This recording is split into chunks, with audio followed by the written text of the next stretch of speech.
Hello मेरे नौनिहालों, कैसे हो? मैं डॉक्टर श्रुति मालवीय आप लोगों के लिए आज एक इंफॉर्मेशन लेके आई हूँ। What is एनएसईजेएस? एनएसईजेएस का मतलब होता है national standard examination in junior sciences, और ये एक स्टेज है, फर्स्ट स्टेज है। कहाँ? National junior scientist science olympiad में जाने की, और बाद में इसको आप जो है इंटरनेशनल जूनियर साइंस ओलंपियाड में भी जा सकते हैं इससे। यस, ये एनएसईजेएस जो एग्जाम है, इसके थ्रू आप नेशनल जूनियर साइंस ओलंपियाड, उसके बाद में इंटरनेशनल जूनियर साइंस ओलंपियाड में भी जा सकते हैं। और ये जूनियर साइंस का मतलब है 8th 9th 10th, या फिर वो बच्चे जो टिपिकली 14 से 15 एज ग्रुप के हैं, उनके लिए ये एग्जाम होने जा रहा है। इसके बारे में फर्दर डिटेल्स में देती हूँ आप लोगों को कि इसमें आप रजिस्टर कैसे करते हो। देखो बच्चों, सबसे बड़ी बात मैं बता दूं आप लोगों को कि जब हम पढ़ाई करते हैं, बुक्स तो हम पढ़ते ही हैं, वहां पर हम फिजिक्स भी पढ़ते हैं, केमिस्ट्री भी पढ़ते हैं, बायोलॉजी भी पढ़ते हैं, वही सारा कार्यक्रम यहाँ पर भी होने वाला है। बस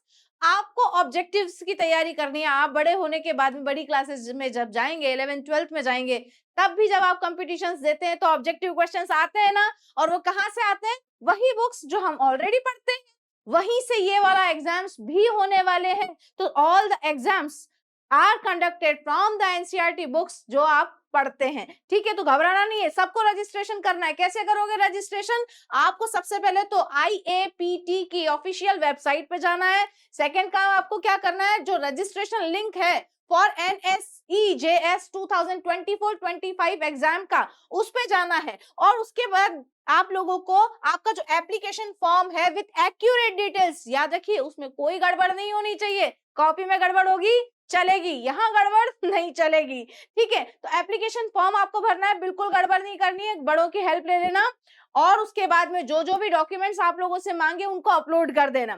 ठीक है, डॉक्यूमेंट्स कैसे अपलोड करने हैं, आप किसी की हेल्प ले सकते हो, खुद से मत करना। अगर नहीं आता है, बड़ों की हेल्प ले लेना, या स्कूल वालों को बोलना, वो भी आपकी हेल्प कर सकते हैं। और आगे बाद में आपको पेमेंट भी करनी पड़ेगी, लगभग 200 रुपीज का यहाँ पर फॉर्म फिल होता है।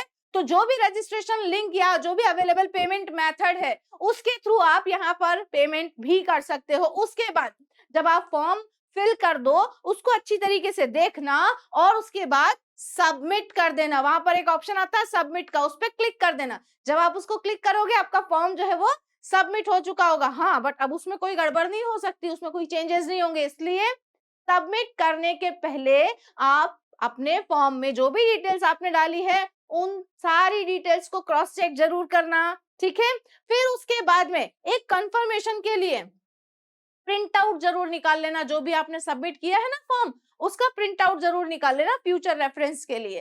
ठीक है, इतना काम कर दिया। ये सब काम करने के बाद में आपने इसका मतलब एनएसईजेएस 2024-25 के लिए रजिस्ट्रेशन कर दिया है। अब इसको रजिस्ट्रेशन करने के बाद होगा क्या? एग्जाम होगा।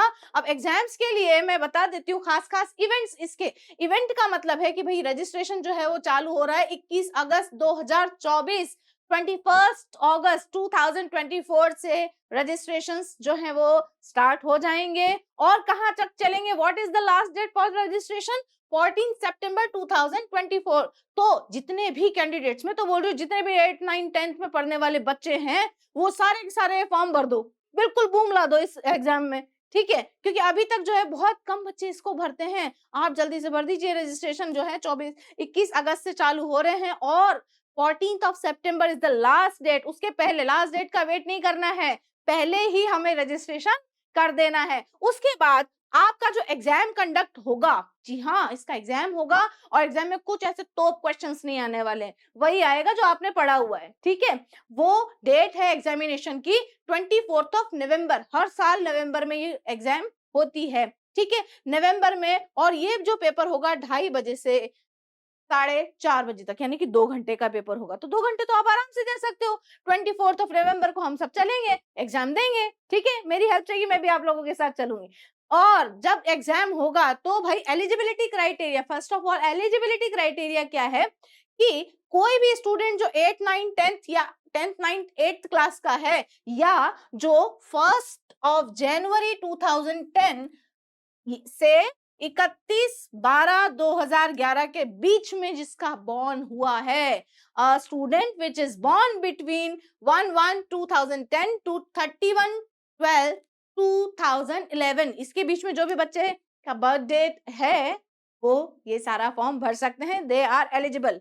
ठीक है, अब सीबीएसई सिलेबस जो है वो यहाँ पर फिजिक्स का, केमिस्ट्री का, बायोलॉजी का आ रहा है अप टू क्लास 10th। देखो सीधा सीधा दिया हुआ है सीबीएसई सिलेबस, यानी कि you have to focus on your NCERTs only, बस। और वो तो आपने ऑलरेडी पढ़ी हुई है, तो कोई तो क्वेश्चंस नहीं आएंगे। सीबीएसई एनसीईआरटी के क्वेश्चंस फिजिक्स, केमिस्ट्री और बायोलॉजी के आएंगे, मैथ्स भी नहीं आ रही है।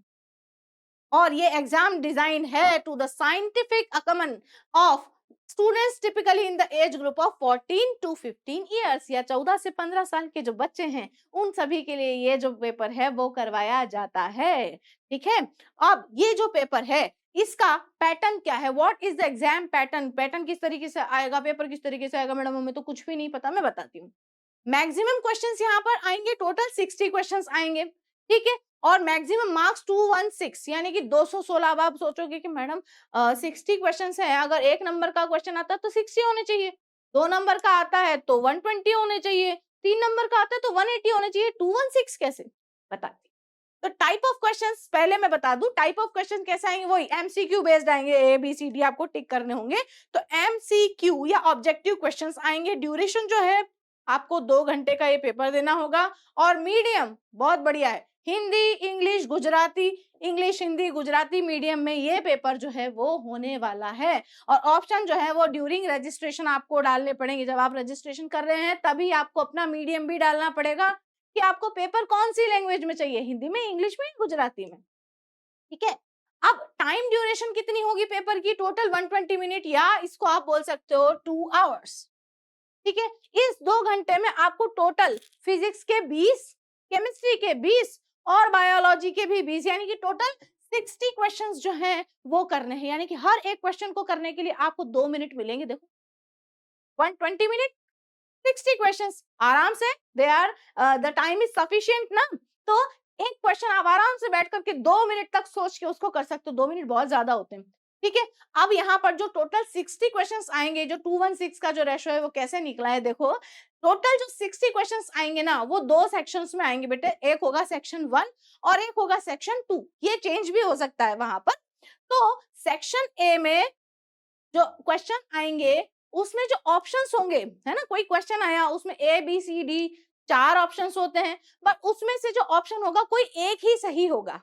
ठीक है, ऐसे टोटल 48 क्वेश्चंस आएंगे, यानी कि टोटल 60 क्वेश्चंस में से 48 क्वेश्चंस ऐसे आएंगे जिनमें सिर्फ एक ऑप्शन ही करेक्ट होगा, यानी कि सिंगल चॉइस करेक्ट या सिंगल करेक्ट आंसर वाला 48 क्वेश्चंस वहां पर आएंगे। और हर एक क्वेश्चन 48 क्वेश्चंस जो है वो हर एक क्वेश्चन 3 मार्क्स का होगा, यानी कि 48 8 इंटू 3 अगर हम करते हैं तो ये हो गए टोटल 144 मार्क्स। ठीक है, और बाकी के जो 12 क्वेश्चन बचे है ना, 60 में से 48 क्वेश्चंस तो सिंगल करेक्ट आंसर वाले, और टोटल जो 12 क्वेश्चन बच गए हैं वो क्वेश्चन ऐसे होंगे जिसमें मल्टीपल करेक्ट ऑप्शंस होंगे, यानी कि एक से ज्यादा ऑप्शंस वहां पर करेक्ट होंगे। तो काम तो वही करना है, बस एक में क्या लगाना है, ए बी सी डी में से कोई एक ऑप्शन करेक्ट लगाना है, बाकी जो 12 है उसमें से मोर देन 1 ऑप्शन करेक्ट वाले वो आंसर्स होंगे। तो ऐसे टोटल कितने क्वेश्चंस आएंगे, 12 क्वेश्चंस आएंगे, and each question is of 6 marks, यानी कि 12 इंटू अगर 6 में करती हूँ तो ये हो गया जी 72, और अगर हम इन दोनों को ऐड कर देते हैं तो आता है सम 216।